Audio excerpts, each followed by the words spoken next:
Kubu Ganjar Mahfud sebut Jokowi pagi tempe sore tahu soal Gibran jadi cawapres Prabowo.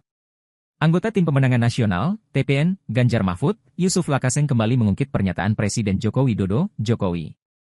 Hal ini terkait pencalonan Gibran Rakabuming Raka di Pilpres 2024. Yusuf Lakaseng menganggap Jokowi menyampaikan pernyataan yang berbeda dengan realita kini. Sebagai informasi, Jokowi sempat menampik saat ditanya isu Gibran akan maju sebagai calon wakil presiden, cawapres. Kala itu, Jokowi menyebut Gibran masih berusia 35 tahun dan baru menjadi wali kota Solo selama 2 tahun. Namun setelah Mahkamah Konstitusi (MK) mengabulkan gugatan batas usia capres-cawapres menjadi 35 tahun, Gibran langsung dideklarasikan sebagai cawapres Prabowo Subianto. Terkait hal itu, Yusuf menduga adanya kecurangan di MK untuk memuluskan jalan Gibran di Pilpres 2024.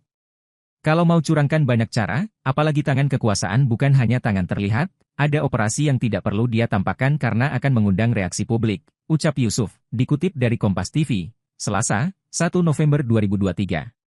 Karena presiden kita akhir-akhir ini, seperti kata Pak Prabowo, pagi tempe sore tahu.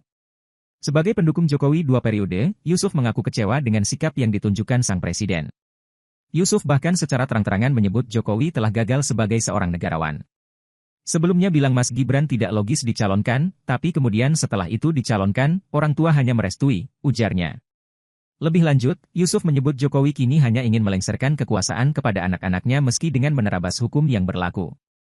Dengan peristiwa ini, dia tidak lebih hanya sebagai politisi biasa, kalau sudah lengser ingin anaknya melanjutkan terah atau dinasti politik, ucapnya. Enggak masalah, tapi jangan hukum diterabas.